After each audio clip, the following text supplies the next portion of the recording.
voici dans une vidéo recommandation. J'ai eu l'idée ce matin, je me suis dit purée, j'arrête pas de voir des commentaires sur Instagram principalement de personnes qui demandent si c'est un one shot ou si c'est une saga et qui veulent lire des one shots parce que ils ont l'impression qu'il y a que des sagas, que des spin-offs, que ci, que ça. Donc, ce qui est pas totalement faux. Désolée de t'interrompre. Ce qui n'est pas totalement faux. Donc on va faire je pense une petite série de vidéos recommandations one shot et cette fois-ci c'est la SFFF. Donc science-fiction, fantasy, fantastique. Bref, imaginaire. Imaginaire avec que des one-shots. Voilà. Clémentine, tu peux inaugurer. On va démarrer avec Le futur ne sera pas. Alors je triche un peu dans le sens où il vient de sortir ce livre. Donc si ça se trouve il y aura des spin-offs. Mais franchement vu l'histoire, comment elle se déroule, comment elle se finit, ça m'étonnerait. On est donc sur Le futur ne sera pas de Blaine Guillou aux éditions Slalom. Et je trouve le pitch novateur, c'est aussi pour ça que je voulais vous en parler, parce qu'on est avec des super-héros. On sait pas trop si on est en France, aux États-Unis, enfin il n'y a aucun moment où c'est clarifié. Mais en tout cas, il y a une espèce d'académie des super-héros, et à la tête de ces super-héros, il y a l'Oracle, qui a des visions du futur, et qui de ces visions va lancer en fait les super-héros en mission, du style, je dis n'importe quoi, va y avoir une tentative d'attentat à tel moment, à tel endroit, pour arrêter la personne, il faudrait qu'on ait telle et telle personne pour aller en mission, etc. Sauf qu'un jour, il va y avoir Mila, la salamandre, qui va...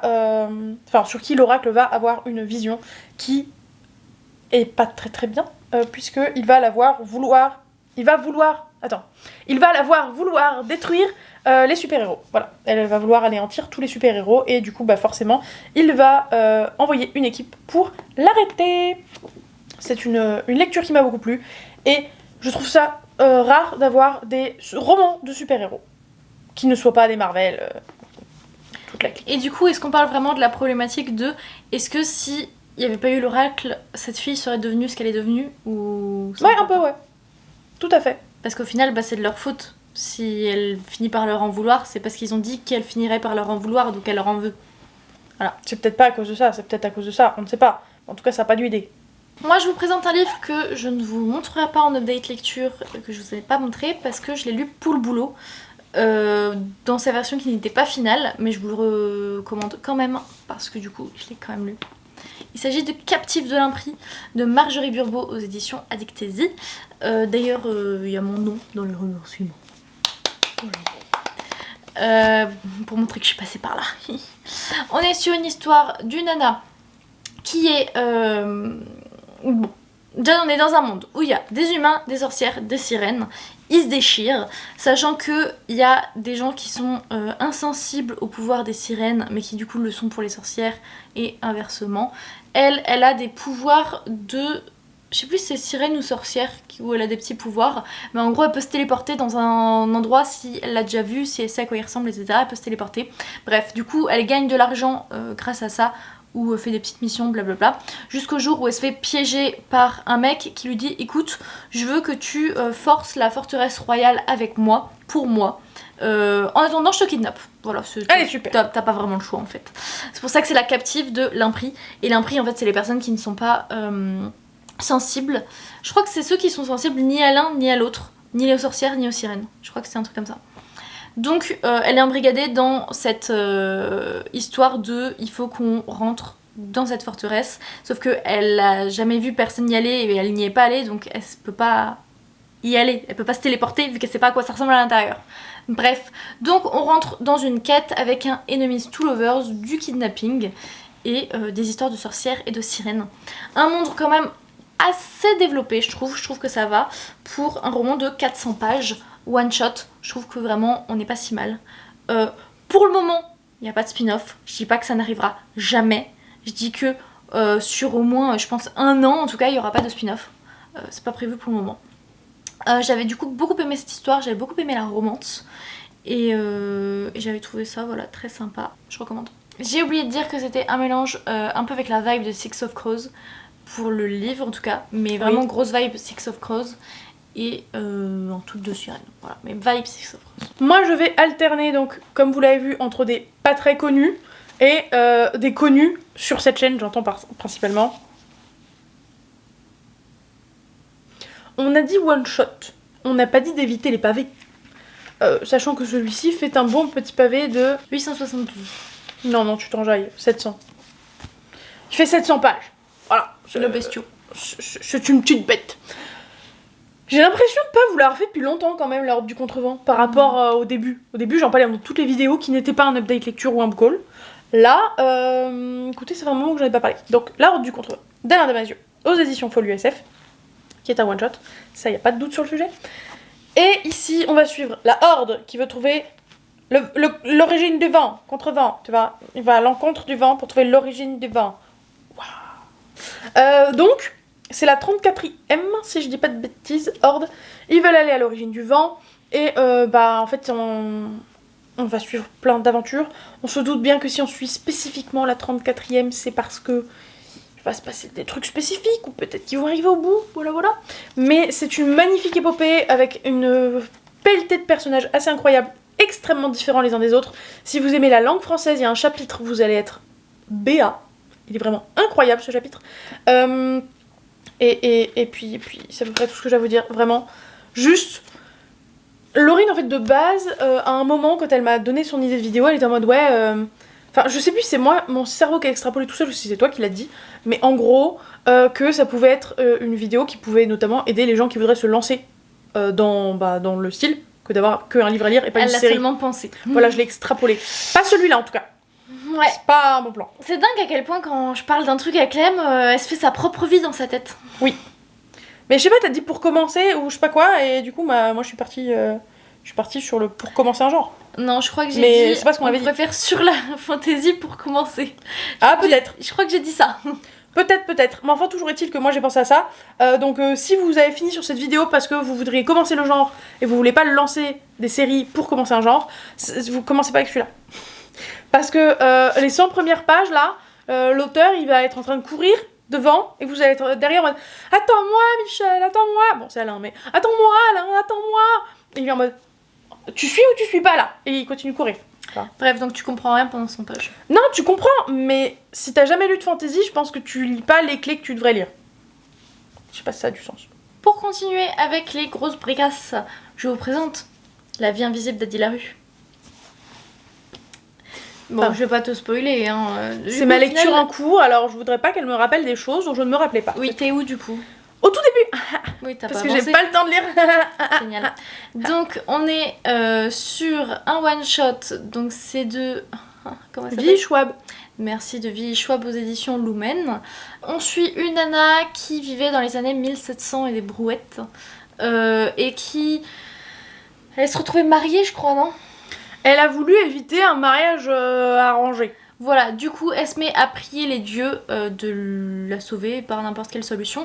Sauf qu'on lui a toujours dit de ne pas prier la nuit et elle a oublié. Et du coup, enfin non, elle a pas oublié, elle a pas vu le temps passer.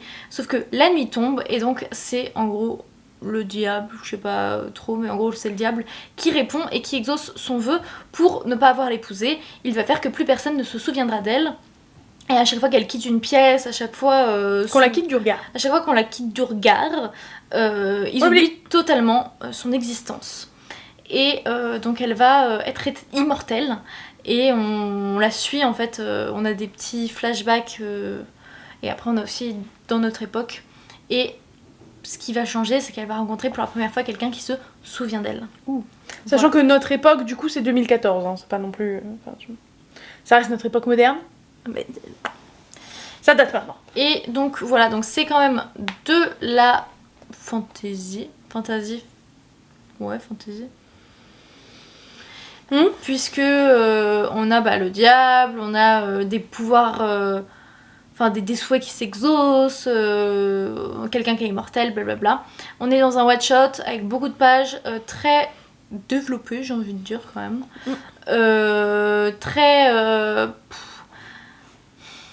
Faut aimer la plume, faut aimer lire parce que t'as pas forcément beaucoup de dialogue, vu que tout le monde l'oublie, elle voit pas forcément beaucoup de monde, c'est quand même assez lent et contemplatif un petit peu. Donc il faut aimer ça. Moi c'est pas trop mon truc de base, mais j'ai quand même été absorbée par cette histoire que j'ai trouvée super intéressante.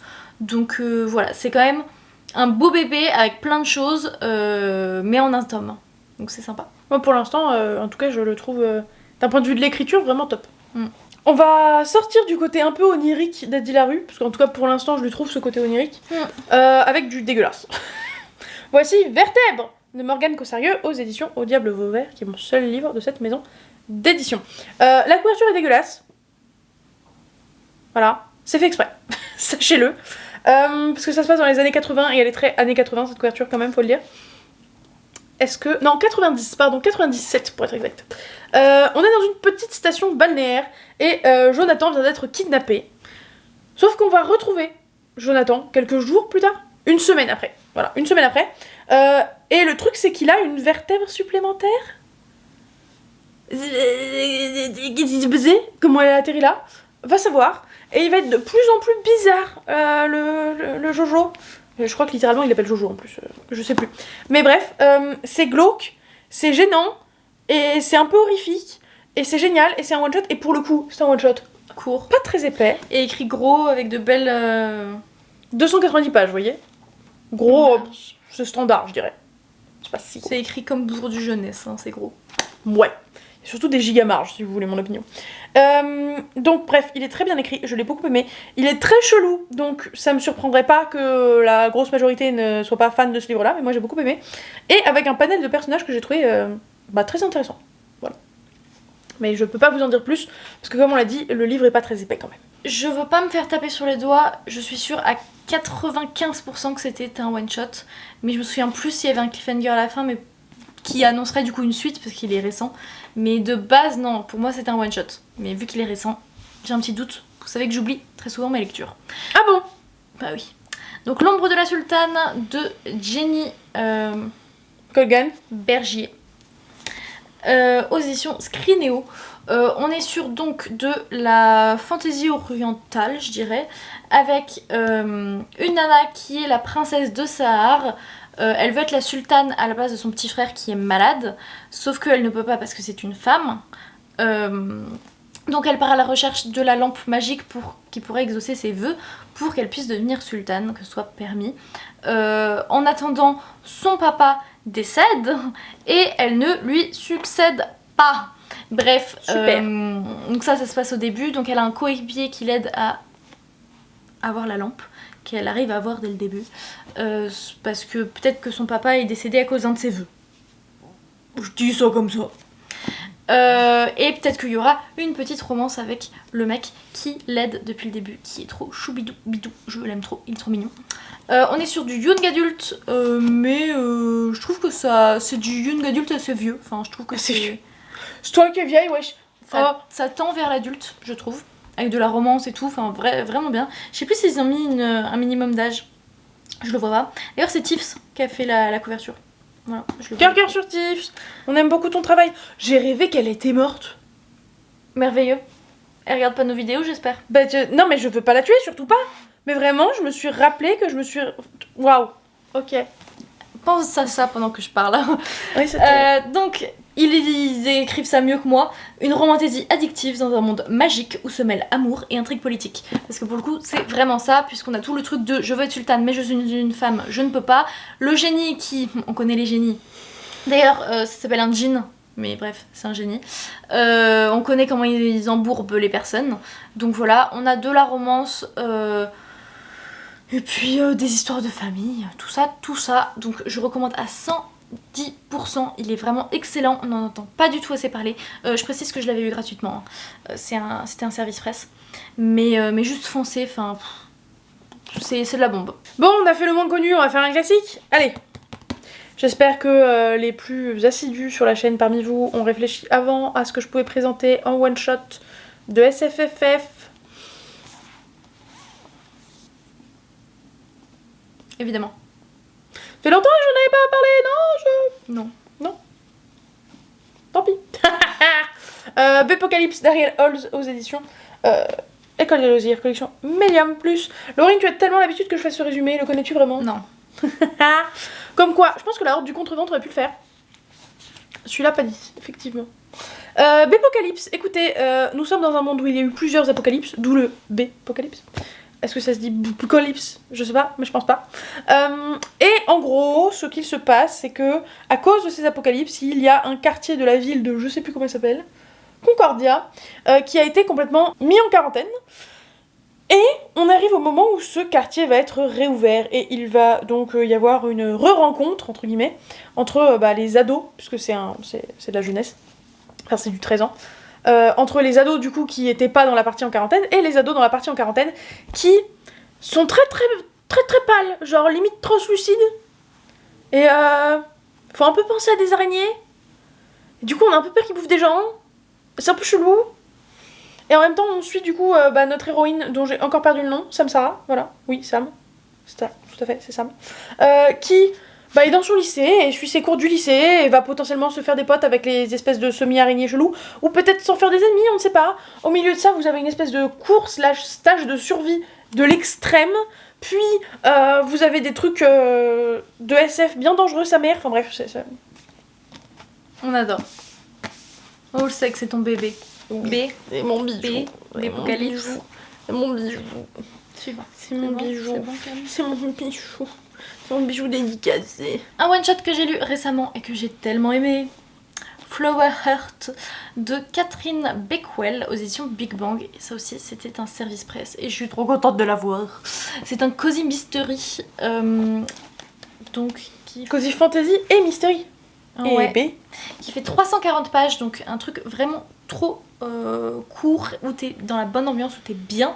C'est pas très joyeux au début, puisque Clara, elle a la magie, comme tout le monde, sauf qu'elle est incontrôlable, la sienne. Et elle a eu plein de précepteurs, c'est ça le mot, mais qui n'ont pas réussi à vraiment lui apprendre à contrôler sa magie, qui fait n'importe quoi. Et donc elle se retrouve dans un procès où il décide soit de brider en gros sa magie, et à chaque fois qu'elle l'utilisera, ce sera physiquement douloureux pour elle. Ah super. Soit de totalement lui retirer sa magie. Donc peste ou choléra. Au final, elle choisit de la garder, je crois. Je sais plus ce qu'elle décide. Mais en tout cas, suite à ça, elle est inconsolable. Son père, il la prend dans ses bras, il prend soin d'elle. Sauf que sa magie incontrôlable empoisonne son papa. Ah. Et donc son papa est à l'article de la mort. Et vu que c'est une malédiction jetée par quelqu'un, par sa fille, il n'y a qu'elle qui peut lever la malédiction. Donc on décide de le garder, de lui donner, qu'elle garde ses pouvoirs pour le moment, jusqu'à ce qu'elle rétablisse son père qui a du coup assez peu de temps à vivre.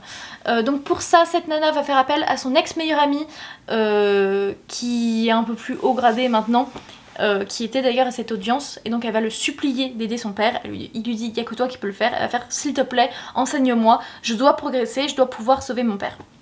Et donc au final, elle va emménager chez lui, donc proximité forcée, Là on parle. pour pouvoir s'améliorer, pour pouvoir sauver son père, qui est vraiment son objectif. Elle donnerait tout. Donc lui, ce qu'il a y gagné, parce qu'ils font un pacte dans le dos de tout le monde, personne n'est au courant de ce pacte-là, tout le monde pense que juste il l'aide à titre gracieux, mais elle lui promet qu'à partir du moment où elle aura levé la malédiction sur son père, elle lui donnera sa magie.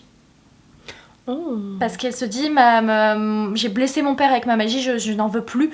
Si c'est le prix à payer pour pouvoir sauver mon père, je le fais. Et lui, il se dit, je serai plus puissant, donc let's go.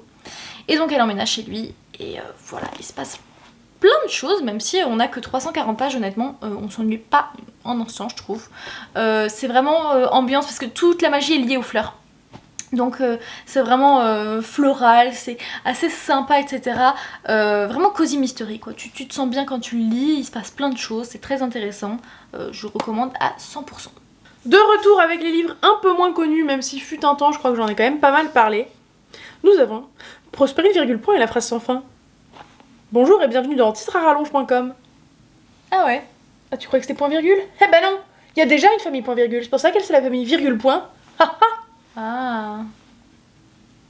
Laure d'Argelot en a dans la caboche. Donc ça c'est aux éditions Rivka, mais il y a pas si longtemps sorti en poche. Comme Apocalypse, il est en 13 ans, c'est un relié, voilà, fallait le faire, sans jaquette, et pourtant...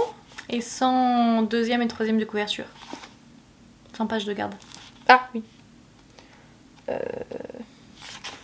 Il a des illustrations couleur. C'est pas stylé ça? Il a des illustrations couleur, il a des pages un petit peu farfelues. Trop beau. Et vous allez me dire, mais normalement c'est dans les livres très jeunesse ça. Eh bien pas ici, puisque ici on va suivre notre chère Prospérine, qui va... en gros Prospérine vit dans une bourgade. Bourgade qui est née du livre de quelqu'un, puisqu'en fait elle est dans les pages du livre.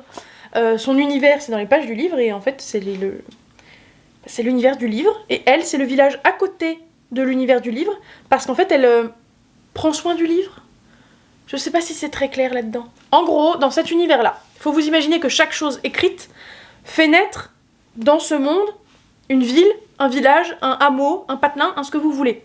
Et qu'en fait, il y a, si vous écrivez un roman par exemple, l'univers du roman, l'histoire du roman, les personnages du roman qui poussent vraiment comme s'ils existaient, et à côté, vous avez un village qui pousse pour prendre soin littéralement du texte, remettre de l'encre là où ça s'efface, faire en sorte que les points ne deviennent pas des virgules en bavant, enfin voilà, ce genre de choses. Sauf que, il va y avoir un meurtre dans le jardin de Prospérine. Voilà. Et du coup, eh bien, elle va essayer de résoudre le meurtre, de savoir qui est coupable, qui veut potentiellement faire disparaître son histoire, parce que elle vit à côté du manuscrit inachevé d'une nana qui a commencé à écrire une histoire qui ne l'a jamais fini. Voilà.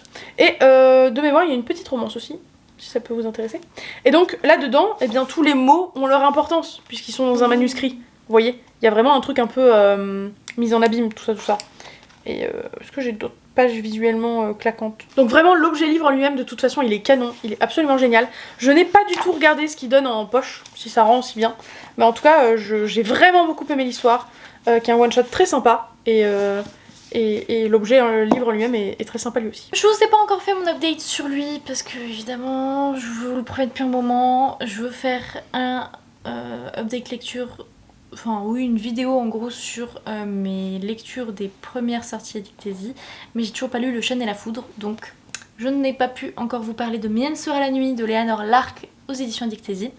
On est sur une romantaisie avec des vampires et un coven de sorcières et de sorciers, et beaucoup de féminisme, puisque c'est la fille qui est une reine vampire, donc très très puissante, qui a des centaines d'années, et lui il vient d'un coven de sorcières. Je sais plus si du coup c'est un sorcier ou pas, ou s'il a plus du tout s'il a pas de pouvoir.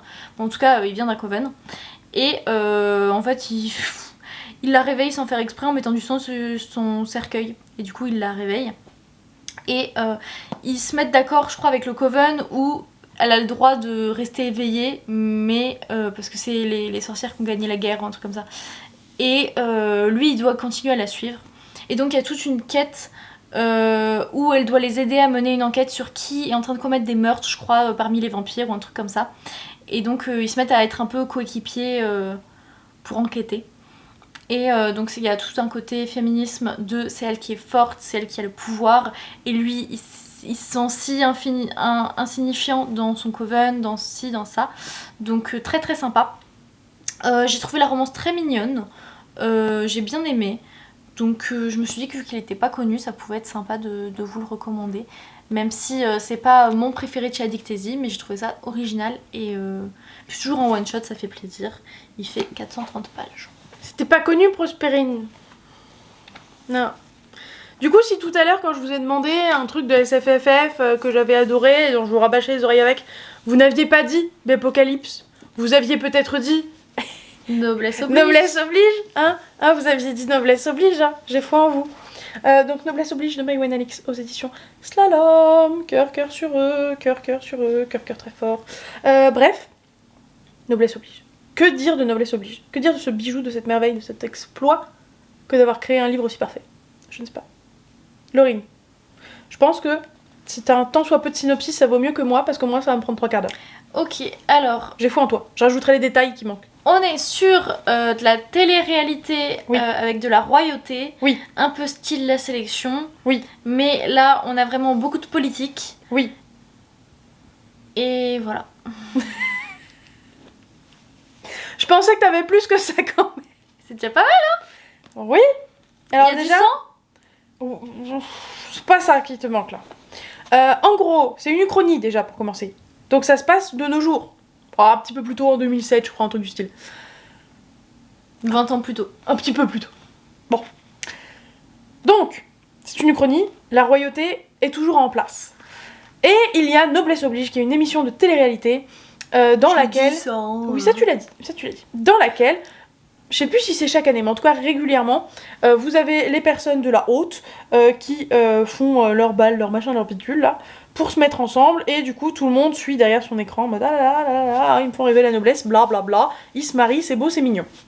Sauf que l'année dernière, il y avait une nana qui a fini par être l'une des favorites de l'émission. Et en moins d'un an, elle est mourue, la dame. Que s'est-il passé? Ah là là. Et donc on a Gabrielle, notre héroïne, qui va être envoyée dans Noblesse Oblige, alors qu'elle est simple roturière, pour découvrir ce qui s'est passé avec cette pauvre petite madame. C'est un peu louche. Elle est anti-royauté, elle est pour une révolution, et du coup elle vient un peu infiltrer le château, tout ça, pour savoir ce qui s'est passé avec cette pauvre dame qui est responsable de sa mort, parce que clairement, c'est louche. C'est un bijou, c'est une merveille. Je passe mon temps à en parler, vraiment tout mon temps. Moi j'ai une édition archi collector, parce que j'ai quand même la belle couverture, mais je n'ai pas de jaspage, puisque c'est une épreuve non corrigée, donc je n'ai pas de jaspage. Mais il n'empêche que je l'aime, ce livre, d'un amour absolument fou. On comprend. C'est un gigabanger. C'est un gigabanger, voilà, c'est un gigabanger. Il faut qu'elle le lise, je sais pas pourquoi elle l'a toujours pas lu. Très bien. Et il est floppy. Heartless de Marissa Meyer aux éditions PKJ. Putain, j'avais oublié que tu l'avais lu. Je l'ai lu. C'est fou. En lecture commune il y a à peu près 2 ans. Ah oui. Et ben écoutez, c'est dérivé de sa saga. Non, je dirais même pas que c'est dérivé. C'est juste le même style que sa saga des Chroniques lunaires. Là, on suit la Reine de Cœur, donc vous savez, avec Alice au Pays des Merveilles, tout ça. Et en gros, c'est avant qu'elle devienne la Reine de Cœur. Pourquoi elle est devenue la Reine de Cœur? Comment elle rencontre le chapelier. Oui, je crois qu'il y a le chapelier. Mais bref, elle est... En fait, c'est une romance avec un peu le bouffon du roi, j'ai envie de dire, un saltimbanque. Enfin voilà, je crois que c'était ça. Mes souvenirs sont un peu flous, et surtout que je l'ai pas sous la main. Mais en gros, c'est sa romance avec lui, alors qu'elle, elle vient de la bourgeoisie, elle peut pas être avec un roturier. Et donc ça fait déjà 2 fois dans cette vidéo ce mot, c'est fou. Et donc, c'est parce que tu l'as dit que j'y ai pensé. Ah. Et donc, il y a une romance, il y a de la fantaisie, c'est un one-shot.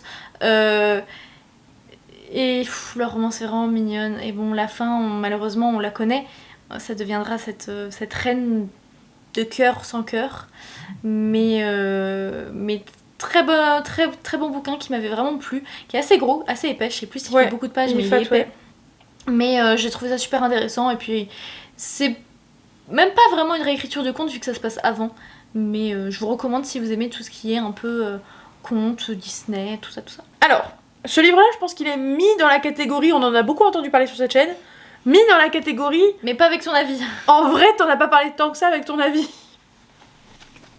Le sacro-saint est très brillant, Félicratie. Qu'elle a enfin lu. Wouh.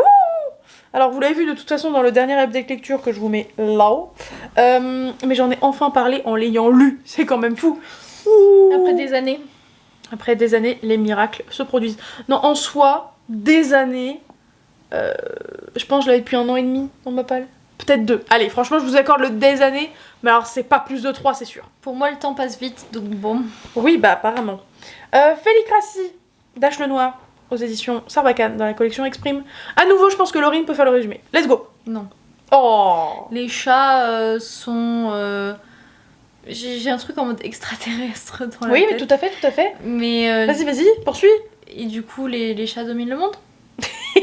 Non, malheureusement pas. Enfin, malheureusement. Pas dit.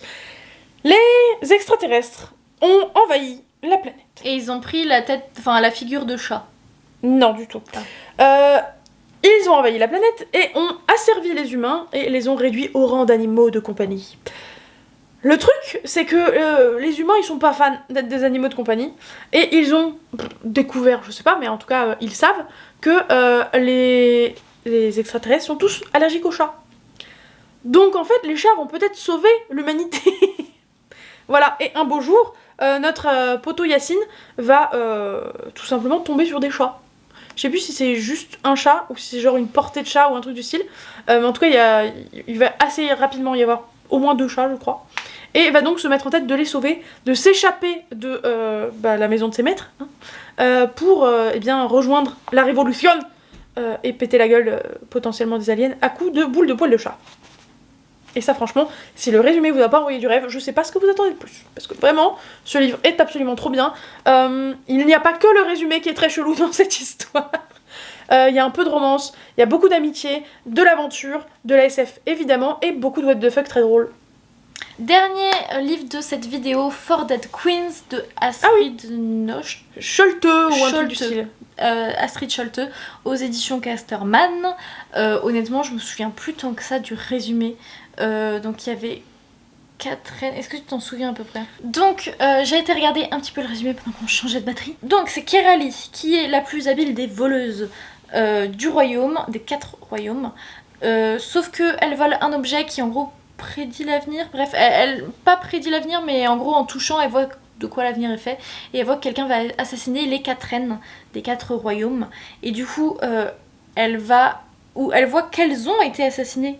Ah Oui, je crois que c'est ça. Je crois qu'elle elles ont voit un déjà été souvenir. assassinées, ouais. Elle voit genre le souvenir de l'assassin ou une connerie du style. Ouais, Parce que c'était censé servir de preuve et elle a intercepté le truc. ouais. Je crois que c'est ça. Et du coup, elle avait volé ça à quelqu'un, et donc elle va essayer d'avertir, sauf qu'elle veut monnayer cette info, mais bref, donc elle va essayer d'avertir les gens. Et du coup, il y avait des histoires avec le mec à qui elle a volé ça, qui devait juste transmettre l'info, je crois. Il va peut-être y avoir une romance avec lui. Le bordel avec le mec qui lui a tout appris, qui lui en veut, qui va s'en prendre à elle, je crois. Donc voilà, mais en tout cas il y avait plein d'aventures, une grosse quête, un peu Des de plot romance, twists. des plot twists. Je l'avais trouvé incroyable, et pareil on en parlait vraiment pas assez, donc je trouve que cette vidéo est parfaite sur ça. Surtout que il se passe plein de choses, t'as un one shot, ça se lit du coup rapidement parce que c'est pas une saga avec des mille et des cents, donc je recommande à fond. Moi j'avais mis très longtemps à le lire, mais j'étais dans une mauvaise passe livresque, donc je pense vraiment que c'était de ma faute et pas de la faute du livre. Non, vraiment. Et on vous avait fait du coup une vidéo où on lisait ces livres ensemble, qu'on peut vous mettre juste ici. Je me rappelais même pas. Bah, C'est dit. on avait fait un update commun. Mais effectivement, maintenant que tu le dis, je me rappelle. Lecture Mais commune.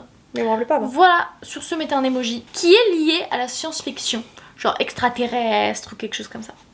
Voilà, mettez un petit pouce en l'air Et un commentaire. et on vous dit à bientôt. Ciao.